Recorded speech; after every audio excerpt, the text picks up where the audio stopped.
Hi everyone! Magandang umaga, tanghali, hapon at gabi sa inyong lahat. Welcome sa aking YouTube channel. Ako nga palang muli si Lerma Novales Sarmiento, ang writer at author ng aklat na to na pinamagatang Life in 3 Parts. Ang layunin at misyon ng aklat na to ay para magbahagi ng ebanghelyo sa buong mundo, para ipakilala ng Espiritu Santo na nananahan sa katawan nating mga tao ay ang siyang Alpha at Omega, ay ang Diyos Ama na nagsugo kay Kristo, na nananahan noon sa katawan ni Kristo. Ang Espiritu Santo, nag-iisang Diyos, at amang espiritual na may pag-aari ng buhay ng buong sangkatauhan na siyang babalik para maghukom, para lupigin ang mga taong lumalapastangan sa Kanya. At narito na tayo sa huling panahon at maraming mga taong sarado ang kanilang puso't isipan na hindi nila naunawaan kung bakit sinabi ni Kristo na ang kasalanan na walang kapatawaran ay kapag nilapastangan ng Espiritu Santo. At sa araw na to, ang topic ko ay Vice Ganda, ipinagbenta ang kaluluwa kay Satanas. Una sa lahat, maliwanag na pinahayag ni Kristo na templo ng Espiritu Santo ang katawan nating mga tao at tayong mga tao hindi nabubuhay dahil sa tinapay lamang. Ang ating katawan ay sagradong tahanan ng Espiritu Santo at ang Espiritu Santo ang nagbibigay ng buhay sa ating mga tao, ang siyang lumikha sa atin kung kaya tayo nabubuhay at umiiral dito sa mundo. Ang katawan ni Kristo ay sagradong tahanan ng Espiritu Santo na siyang winasak ng mga bulaang propeta ng mga pari sa krus at kanilang pinatay si Kristo sa krus. Si Kristo ay ang bugtong na anak ng Espiritu Santo dahil ang ama ni Kristo ay Espiritu at hindi tao. Ang Espiritu Santo na lumukob kay Birheng Maria ay ang totoong amang espiritual at Diyos na nagsugo kay Kristo na siyang may pag-aari ng buhay nating mga tao. At narito na ang Espiritu Santo sa ating mundo. Yang mga kalamidad na nangyayari sa kung saang lugar ay dahil galit na ang Espiritu Santo sa mga tao dahil maraming mga tao ang tumalikod sa Kanya at mas inibig ang kanilang sarili at pera at nilapastangan nila ang Espiritu Santo. Itong si Vice Ganda ay isang immoral na lalaki na kinakalaban niya ang Espiritu Santo dahil hindi niya tinanggap ang katotohanan kung paano siya nilikha ng Espiritu Santo. Namuhay sa kasinungalingan at pagkukunwari itong si Vice Ganda. Ipinagbenta ni Vice Ganda ang kanyang kaluluwa sa demonyong si Satanas kapalit ng kasikatan at ng mga karangyaan na kanyang tinatanggap dito sa mundo. Pero itong hangal na si Vice Ganda, hindi niya nauunawaan na ang kanyang katawan ay sagradong tahanan ng Espiritu Santo at ang Espiritu Santo ang Diyos na may pag-aari ng kanyang katawan at kaluluwa. At darating ang araw, babawiin ng Espiritu Santo ang kaluluwa sa katawan ni Vice Ganda at mamamatay ang Judas na si Vice Ganda na baklang lumalapastangan sa Espiritu Santo. Yang si Vice Ganda, ang kataas at kayabangan mo hanggang dito lang yan sa lupa. Sa oras na bawiin na ng Espiritu Santo, ang buhay na ipiniram sa iyo, yung kaluluwa mo, ang kaluluwa mo ay maglalangoy sa impyerno dahil hindi ka naging tapat at hindi mo sinamba ang Espiritu Santo sa katawan mo na siyang iyong Diyos. Dahil mas sinamba mo ang sarili mo at ang pera dito sa mundo. Naging alipin ka ng demonyong si Satanas para lapastanganin mismo ang Espiritu Santo na siyang Diyos na may pag-aari ng buhay mo. Kaya laking pagkasira at pagkawasak mo sa oras na bawiin na ng Espiritu Santo ang kaluluwa sa katawan mo. Dahil yung kaluluwa mo wala yang puwang sa langit dahil marami ka ng kasalanan na ginawa sa Espiritu Santo at patong-patong na to. Magpasa hanggang ngayon nananatili ka pa rin mayabang at mapagmataas sa Espiritu Santo. Binababoy mo yung sagradong tahanan ng Espiritu Santo sa pakikipag-relasyon mo sa kapwa mo lalaki. Yang si Ayon Perez at ikaw ay parehas na ulupong na lumalapastangan sa Espiritu Santo. Kapag hindi ka nagpakalalaki, Vice Ganda, dahil marami ka na ring niritoke sa sagradong tahanan ng Espiritu Santo, dahil yung katawan mo, templo yan ng Espiritu Santo, ang may pag-aari ng buhay mo ay ang Espiritu Santo at hindi ang sarili mo. Alam ng Espiritu Santo ng puso mo ay hindi nagpupuri sa Kanya, kundi sa demonyong si Satanas, kaya kinakalaban mo ang katotohanan kung paano ka nilikha ng banal na Espiritu ng Espiritu Santo.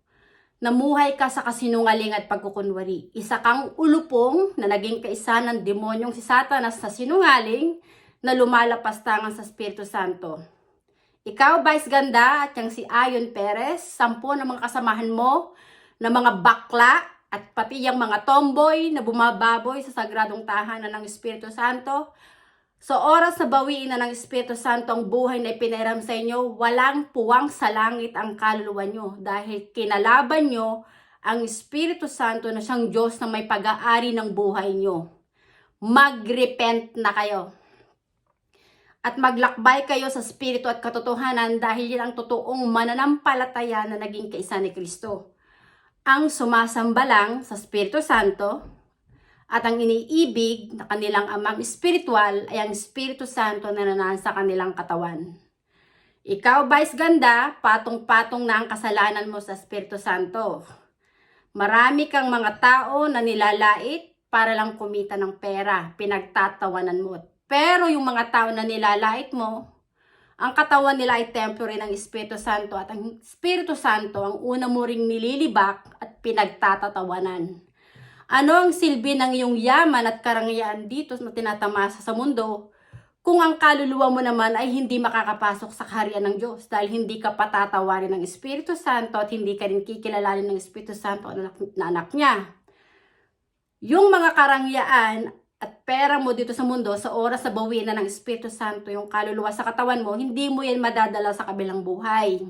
Ang naging misyon ni Kristo ay hulihin ang bawat kaluluwa na ang sambahin at ibigin ng higit sa lahat ay dapat ang Espiritu Santo na nasa ating katawan. Ikaw, ang inibig mo, Vice Ganda, ang sarili mo at ang pera. Inidolo mo ang sarili mo na mas nakahigit ka pa sa Espiritu Santo kaya mas pinili mong mamuhay sa kasinungalingan at pagkukunwari. Kinalaban mo ang katotohanan kung paano ka nilikha ng Espiritu Santo. Ang Espiritu Santo ang may pag-aari ng ating katawan dahil templo ng Espiritu Santo ang katawan ng tao.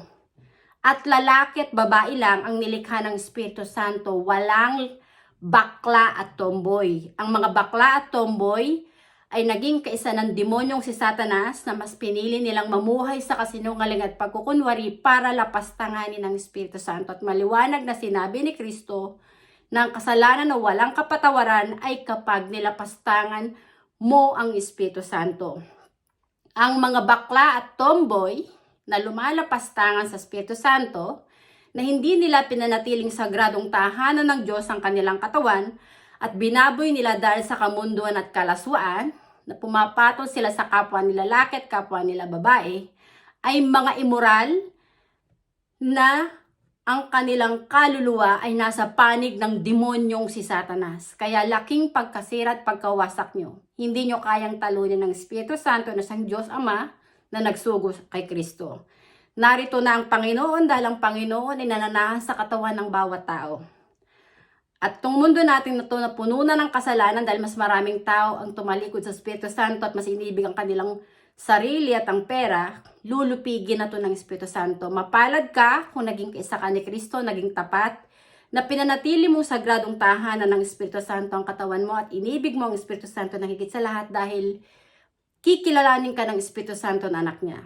Kaawa-awa ka kung kinalaban mo ang Espiritu Santo na siyang may gawa ng iyong katawan at kaluluwa dahil hindi ka patatawarin ng Espiritu Santo at hindi ka rin kikilalanin ng Espiritu Santo na anak niya. Kaya yung kaluluwa mo hindi makakapasok sa langit. Si Kristo, ang bugtong na anak ng Espiritu Santo, ang sinugo ng Espiritu Santo para hikayatin ang mga tao na tumalikod sa paggawa ng masama, kilalanin ng Espiritu Santo sa ating katawan dahil templo ng Espiritu Santo ang katawan ng tao at ang Espiritu Santo ang nag-iisang Diyos na dapat lang sambahin. Maraming tao ang patay ang kanilang buhay espiritual dahil mas inibig nila ang mali kaysa sa katotohanan. Mas pinili nilang mamuhay sa kasinungalingan at pagkukunwari. Ang mga umiidolo sa mga taong lumalapastangan sa Espiritu Santo ay mga antikristo na naging kaisa ng demonyong si Satanas na sinungaling. Kaya sinungaling din ang kanilang pagkatao. Namumuhay sila sa kasinungalingan at pagkukunwari. Iyan ang definition ng tanga. Alam nila ang katotohanan, na nilikha sila ng Diyos na lalaki at babae, pero namumuhay sila sa kasinungaling at pagkukunwari. Si Vice Ganda ay isang antikristo na lumalapastangan sa Espiritu Santo. Mag-repent ka na, Vice Ganda. Hindi ka sasantuhin ng Espiritu Santo at yung buhay mo nakasalalay sa palad ng Espiritu Santo at hindi ikaw may pag-aari niyan. Kaya kapag binawi na ng Espiritu Santo ang kaluluwa sa katawan mo, mamamatay ka at yung kataas at kayabangan mo ay magwawakas. At sa oras na humarap ng kaluluwa mo sa paghuhukom ng Espiritu Santo, alam ng Espiritu Santo kung anong mga pinaggagawa mo dito sa lupa, na binaboy mo ang kanyang sagradong tahanan dahil sa kamunduan at kalaswaan, dahil mas pinili mong mamuhay sa kasinungaling at pagkukunwari, at mas inibig mo ang sarili mo. Na inidolo mo ang sarili mo, na mas tama ka kaysa Espiritu Santo. Kaya laking pagkasira at pagkawasak mo, Vice Ganda. Mag-repent ka na kung gusto mong patawarin ka ng Espiritu Santo, magpakalalaki ka, at humingi ka ng kapatawaran sa Espiritu Santo at magbagong buhay ka. Dahil kung pananatilihin mo maging bakla ka, na maging mayabang at mapagmataas sa Espiritu Santo na siyang Diyos na may gawa ng katawan at kaluluwa mo, mamamatay ang katawan ng kaluluwa mo at sa impyerno ang bagsak ng kaluluwa mo. Doon sa impyerno, tatangis ka ng walang hanggan, hingi ka ng kapatawaran sa Espiritu Santo, pero huli na. Dito sa mundo, kaya mo pang mag-repent, kaya mo pang magsisi, at kaya mo pang itama ang pagkakamali mo para magbalik loob sa Espiritu Santo. Pero kung mananatiling matigas ang puso mo at mamayabang, mapagmataas sa Espiritu Santo, choice mo yan. As a servant of the Holy Spirit, ang mission ko ay magpahayag ng katotohanan, na ipakilala ng Espiritu Santo lang ang Alpha at Omega, ang totoong Diyos Ama na may pag-aari ng buhay natin na dapat nating sambahin para yung ating kaluluwa ay maligtas. At ang mga tao na lumalapastangan sa Espiritu Santo ay siyang dudurugin at uusigin ng Espiritu Santo, at ang kanilang kaluluwa ay ang siyang itatapon ng Espiritu Santo sa impyerno kasama ng kanilang amang sinungaling na si Satanas. Maraming salamat sa inyong pakikinig at hanggang sa muli. Bye! Thank you!